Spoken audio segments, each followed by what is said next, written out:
Le morning, les GG, tout sur les dessus de l'actu. Les grandes gueules. Parler beaucoup, manger l'argent, voyager beaucoup seulement.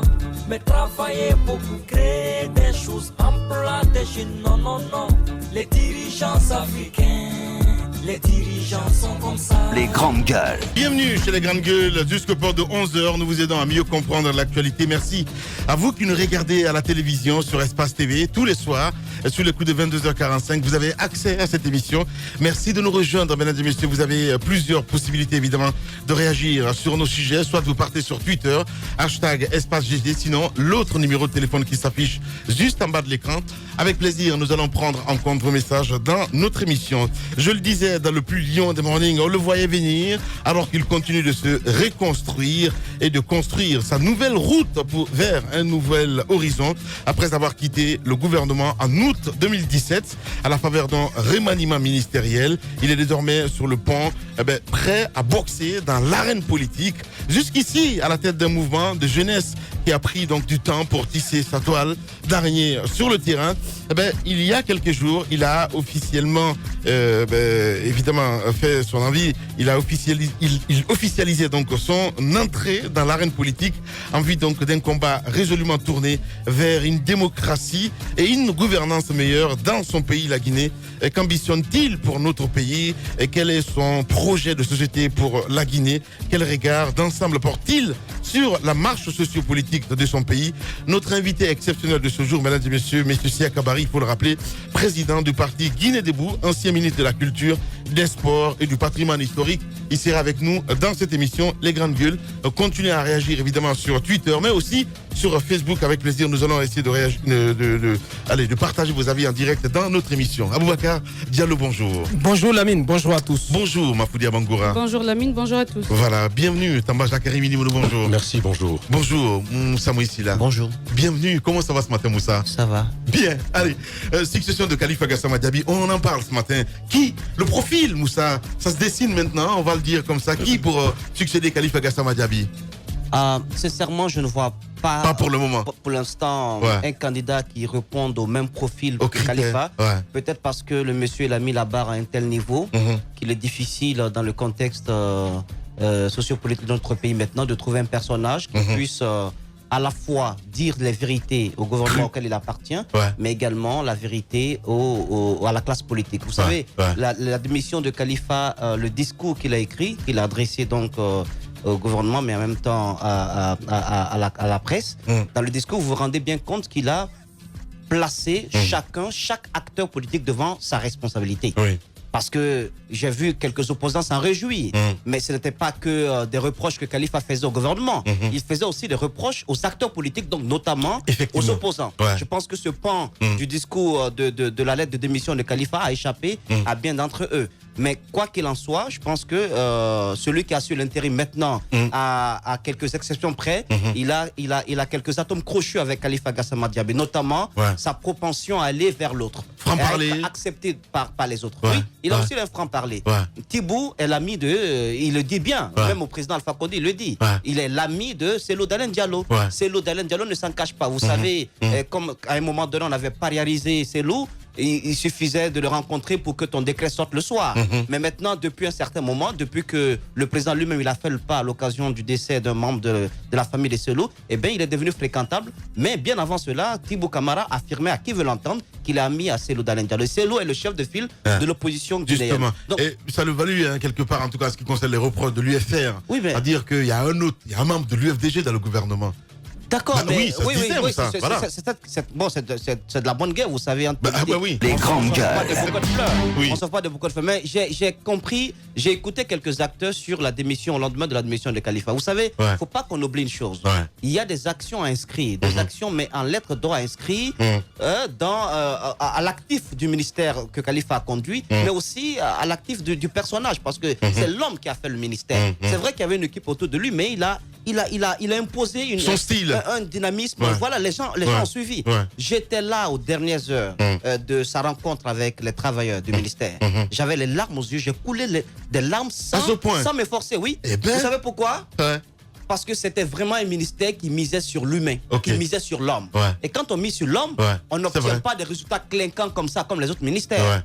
C'est pas comme l'industrie, c'est pas comme l'agriculture, où c'est palpable, où c'est tangible. Quand on mise sur l'humain, c'est multiforme. Je suis à moitié d'accord avec toi hein, sur ce point. Parce que, tu vois, il y a des ministères, en fait, c'est les ministres... Ils travaillent sur l'humain. Il est venu pour son au revoir à ses collaborateurs. Ils sont entrés dans la salle. J'étais là, assis dans la salle d'attente. Ils entrent, tout joyeux. Ils ressortent. C'est une dame qui vient me trouver là où j'étais assis. Elle dit bonjour. Elle souriait quand elle disait bonjour. Elle vient s'asseoir à côté. Elle pleure à chaudes larmes. Je sors pour savoir ce qui n'allait pas. Je trouve que dans toute la salle, les gens sont en train de pleurer. Vous aviez l'impression qu'il y a eu un décès. Bizarre. Oui, voilà. Donc, vous savez, c'est contagieux, les larmes. Mais tout de suite, mes larmes aussi ont coulé. Donc, je ne savais pas pourquoi, mais j'ai compris que ça faisait assez mal de voir Khalifa partir de cette façon. Les grandes gueules.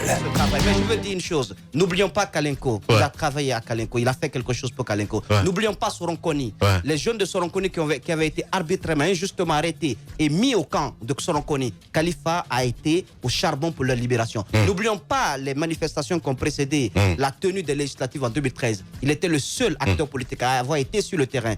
Immersion Bambeto en fait foi au risque de sa vie pour demander à les grandes gueules. Je ne peux pas tout citer, mais il y a des actions palpables. Le ministère, la Semaine nationale de la citoyenneté, c'est une loi aujourd'hui, mais c'est à l'initiative de quelqu'un. Voilà, donc les actions, ne disons pas parce que les morts continuent, il y a les violences qui continuent, donc le ministère de la citoyenneté et de l'unité nationale, c'est zéro. Non, je pense qu'il y a une construction et c'est un combat de tous les jours. Il va falloir que le flambeau soit tenu par d'autres personnes afin que ça puisse continuer. Oui, difficile succession, on va le dire comme ça, hein, mon cher Tamba. Et quand on prend le profil un petit peu, parce qu'on sait bien qu'il vient de la société civile, quand on prend un petit peu de long aujourd'hui, qui on peut citer? Taran, entre autres. Moussa Yeroba. Ouais. Je pense à Sékou Kouré ici, Condé. Tu rigoles? Ah oui, c'est mon avis. Eh ben, je pense qu'il a écouté. Et il peut bien faire l'affaire à la place de Khalifa Gassama Diaby. Voilà, la bête noire de Khalifa Gassama Diaby. Ah, non, pas du tout. pas du tout, pas du tout, Lamine. Monsieur Khalifa Gassama Diaby, c'est quelqu'un pour qui j'ai énormément de respect. Je n'étais juste pas d'accord avec la manière dont il procédait quand je ne voyais pas, si on veut, de cohérence entre ce qu'il vendait et la manière dont les choses passaient, surtout sur la Sénassi. Peut-être que c'est là qu'il y a un problème et ça, je le reconnais. Maintenant, Khalifa est parti et je suis entièrement d'accord avec Tamba. Il ne faut pas chercher le remplaçant de Khalifa en partant sur les critères personnels de Khalifa. Khalifa, c'est vrai, il a plusieurs fois... Il est celui-là qui dénonce les tares, même quand on pense qu'il ne doit pas le faire parce qu'il appartient à cette équipe. C'est quelque chose qui est bien. Mais aujourd'hui, à la tête d'un tel département, j'estime qu'on a plus besoin de quelqu'un, d'abord, qui est attaché aux droits de l'homme et qui est à mesure de mener des démarches pour faire changer quelque chose à l'interne même. Parce qu'il y a aujourd'hui des textes qui garantissent les droits de l'homme. Il y a des textes. C'est vrai qu'aujourd'hui, il y a pas mal de textes qui sont adoptés, mais il y en a qui ne sont pas adoptés. Eh bien, on peut impulser ces changements à l'interne. Et lorsqu'il y a des textes qui sont là, qu'on puisse œuvrer pour leur application. Sur la citoyenneté, il y a eu des initiatives, bien sûr, c'est à saluer. Mais encore une fois, à ce poste, parce que le pays est à un stade aujourd'hui où on a besoin d'un peu plus d'intérêt pour nos lois, d'un peu plus d'intérêt pour le droit des uns et des autres. Donc si à l'externe, on a la presse, on a les ONG qui dénoncent, on a même l'INIDH, lorsqu'il y a un ministère comme ça, un ministère de la citoyenneté, parce qu'après je me posais même tout à l'heure la question citoyenneté, unité nationale, après les droits de l'homme, je sais pas, mais toujours est-il que quand on estime que ça fait partie des prérogatives, il est important de pouvoir apporter quelque chose à partir du gouvernement. Donc ce n'est pas quelqu'un qui viendra, qui sera en guerre avec tout le monde, parce qu'effectivement ce n'est pas porteur. Il faudrait quelqu'un qui puisse réunir le monde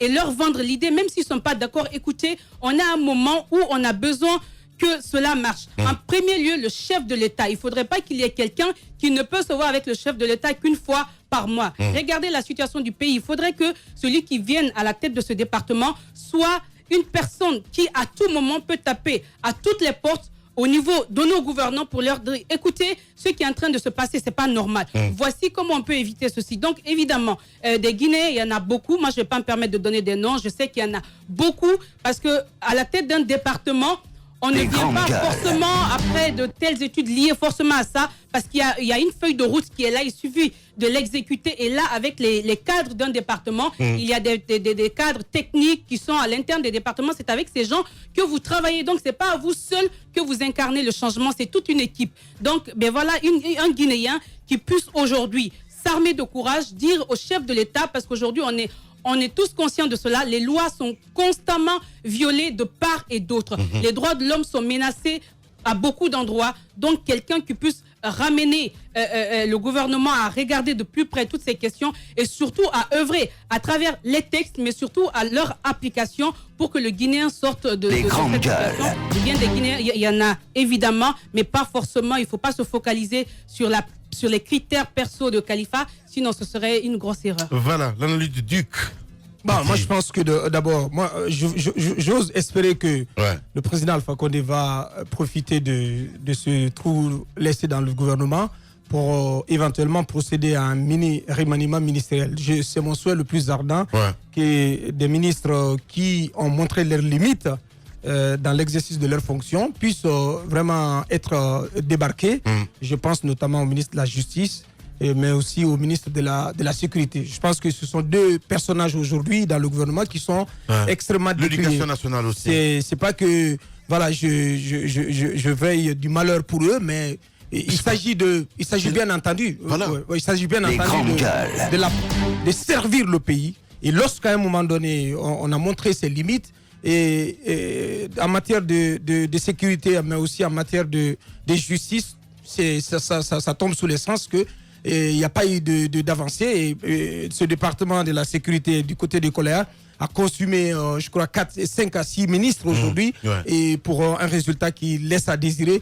Il en est de même au niveau du ministère de la Justice. Donc, si à un moment donné, le président peut se dire pourquoi ne pas profiter de la situation pour procéder à ce lifting gouvernemental dont le gouvernement a besoin, Les grandes gueules.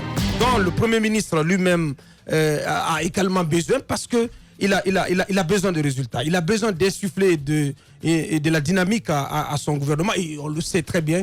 Il y a eu des changements ici. Après, on se retrouve avec les mêmes situations. Vous vous rappelez du 8 mars, lorsque le président il a parlé, il dit qu'il avait besoin à présent, qu'il fallait un gouvernement plus proche de la population, du peuple. Aujourd'hui, on se retrouve avec quoi? Des ministres qui ont sauté, mais avec pratiquement les mêmes réalités. Donc, on se pose la question, Les où se grandes trouve le gueules. problème?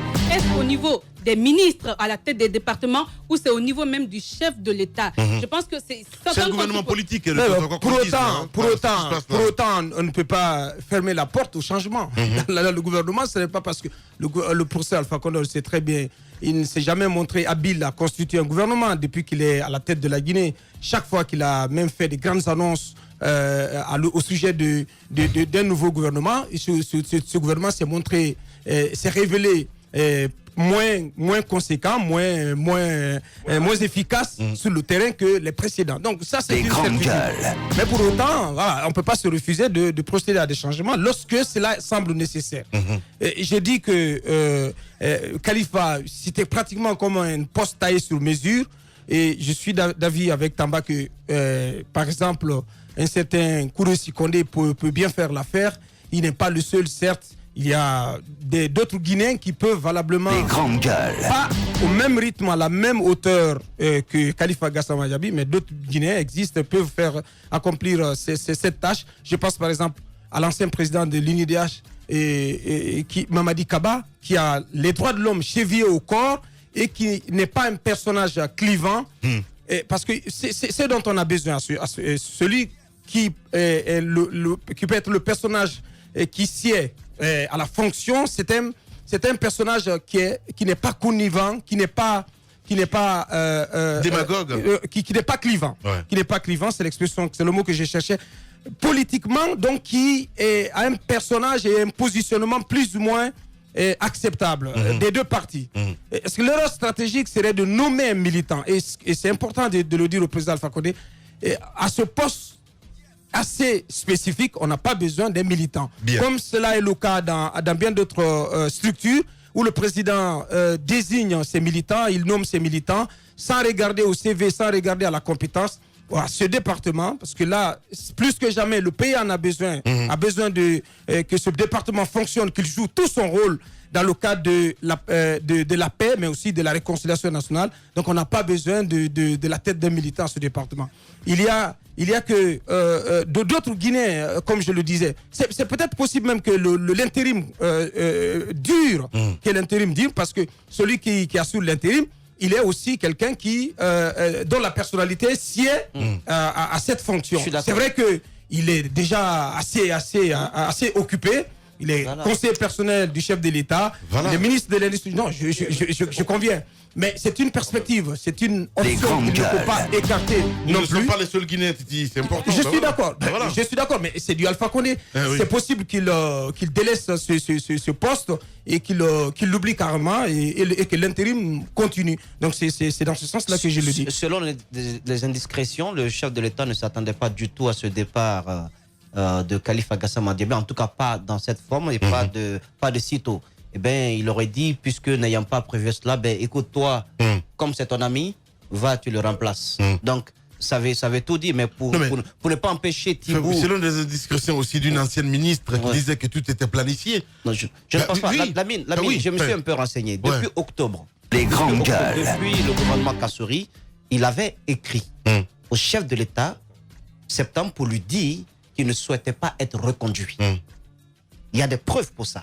Il lui avait dit. Il avait dit que, compte tenu de certains facteurs que je vais pas, dont je ne parlerai pas, mais il avait dit qu'il ne souhaitait pas être reconduit. Eh bien, puisque suite n'a pas été donnée à cela, je pense qu'il a décidé de passer autre mesure. Vous savez, cet exemple, il ne l'a pas inventé. En France, ça s'est fait. Il y a, je ne sais pas c'est quel ministre là, il a démissionné dans le studio d'une radio. Effectivement. Mais voilà, donc je pense que Nicolas Hulot. Voilà, Nicolas Hulot, exactement. Donc je pense que c'était déjà dans l'air.